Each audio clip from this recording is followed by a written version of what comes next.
राधे। जय श्री कृष्णा, जय श्री श्याम। मीना भारद्वाज भक्ति सागर यूट्यूब चैनल पर आपका बहुत बहुत स्वागत है, बहुत बहुत अभिनंदन है। तो बड़ों को नमस्कार, छोटों को प्यार, बराबर वालों को दिल से स्नेह। तो आज आपके सामने बट सावित्री व्रत की कथा सुनाएंगे। सभी माता बहनों से अनुरोध है कि कथा को बीच में ना छोड़ें और कथा को लाइक करें, शेयर करें, जिससे आगे सभी माता बहनों के पास ये पहुंच जाए। तो हिंदू धर्म में बट सावित्री व्रत का विशेष महत्व है। इस दिन सुहागिन महिलाएं अपने पति की लंबी आयु और अच्छे स्वास्थ्य के लिए निर्जला व्रत रखती हैं। माना जाता है कि इस दिन व्रत रखने से दाम्पत्य जीवन अच्छा रहता है। हिंदू पंचांग के अनुसार ज्येष्ठ माह के कृष्ण पक्ष की अमावस्या तिथि को बट सावित्री व्रत रखा जाता है। बता दें कि बट सावित्री व्रत ज्येष्ठ माह की अमावस्या के अलावा पूर्णिमा तिथि को भी रखा जाता है। आइए जानते हैं कि इस साल बट सावित्री व्रत कब है और इसका महत्व और विधि। तो बट सावित्री व्रत 6 जून 2024 को शाम 6:07 पर समाप्त हो जाएगा और ये बट सावित्री व्रत 5 जून 2024 को शाम 5:45 से शुरू होगा। इसलिए सभी माता बहनें 6 जून को ही ये व्रत रखें। बट सावित्री व्रत का महत्व पौराणिक मान्यताओं के अनुसार इस दिन पतिव्रता सावित्री अपने पति सत्यवान के प्राण यमराज से वापस लेकर आई थी। इस दिन सुहागिन महिलाएं अपने पति की लंबी आयु और अच्छे स्वास्थ्य के लिए व्रत रखती हैं। बट सावित्री में त्रिवेद यानी ब्रह्मा, विष्णु और महेश का वास होता है। इसके साथ ही बट वृक्ष की इन शाखाओं को सावित्री का रूप माना जाता है। इसके अलावा तने में विष्णु जी, जड़ में ब्रह्मा जी और शाखाओं में शिव जी का वास होता है। तो पूजा करने का समय सुबह 5:24 से लेकर और सुबह 10:38 तक रहेगा। पुराणों के अनुसार बट सावित्री में ब्रह्मा, विष्णु और महेश तीनों देवताओं का वास है।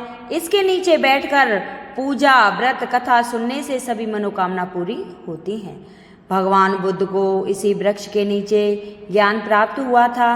अतः बट वृक्ष को ज्ञान, निर्माण व दीर्घायु का परिपूरक माना जाता है। ऐसी मान्यता है कि यह व्रत सुहागिन स्त्रियों के लिए बहुत ज़्यादा महत्वपूर्ण होता है। जो सुहागिन स्त्रियां बट सावित्री व्रत रखती हैं और बरगद के वृक्ष की पूजा करती हैं, उसे अखंड सौभाग्य का फल मिलता है और उसके सभी कष्ट दूर हो जाते हैं। सिर्फ इतना ही नहीं, बट सावित्री का व्रत रखने से पति पत्नी के बीच आपसी प्रेम बढ़ता है और वैवाहिक जीवन में मधुरता भी आती है। कहते हैं कि बट वृक्ष में कई रोगों का नाश करने की क्षमता होती है, इसलिए इस दिन बट वृक्ष की पूजा विशेष है। अब सुनते हैं बट सावित्री व्रत कथा।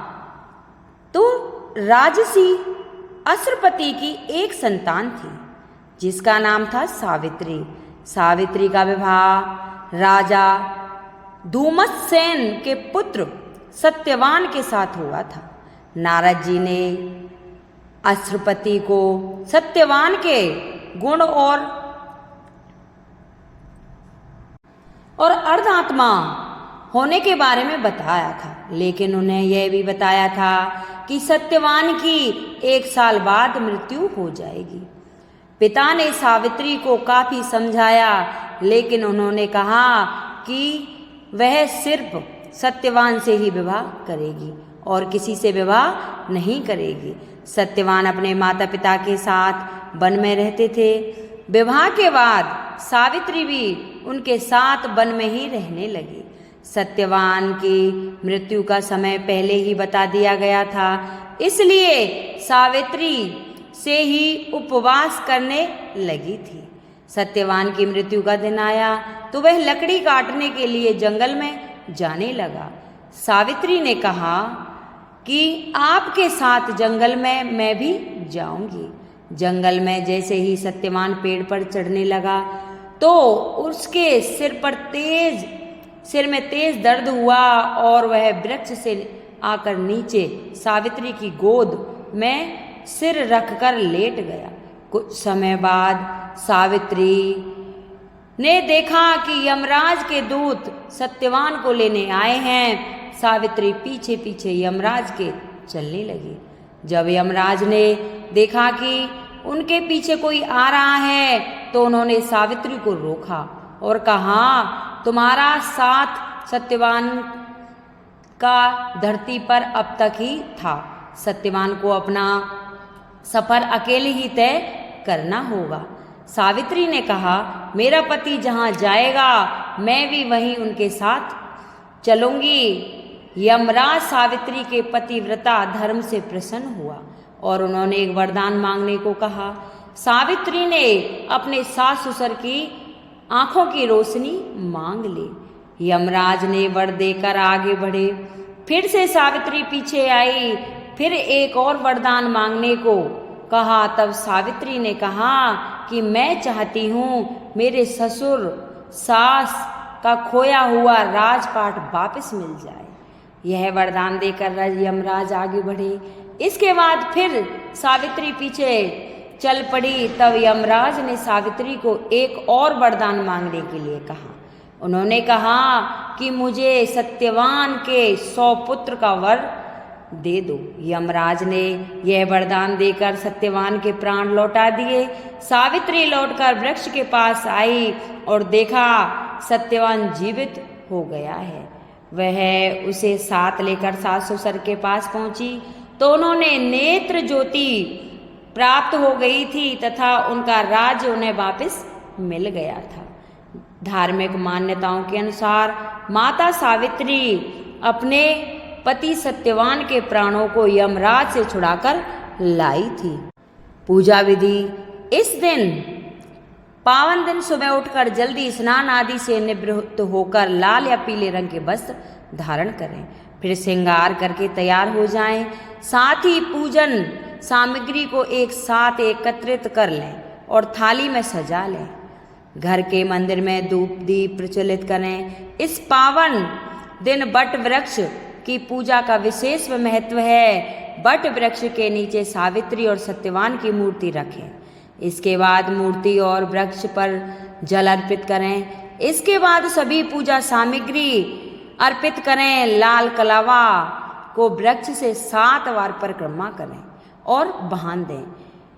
एक दिन व्रत की कथा सुने। इस दिन भगवान का अधिक से अधिक ध्यान रखें।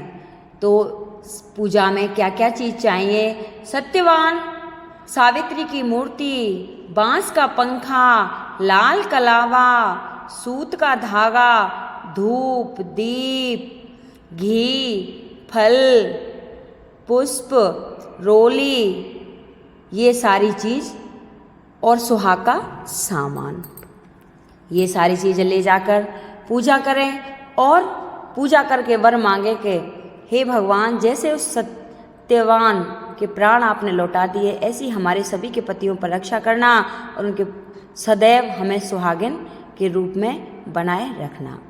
ये थी सत्यवान सावित्री की कथा। अगर किसी को अच्छी लगी हो तो कृपया लाइक सब्सक्राइब करें, शेयर करें, जिससे सभी माता बहनों के पास ये पहुंच जाए।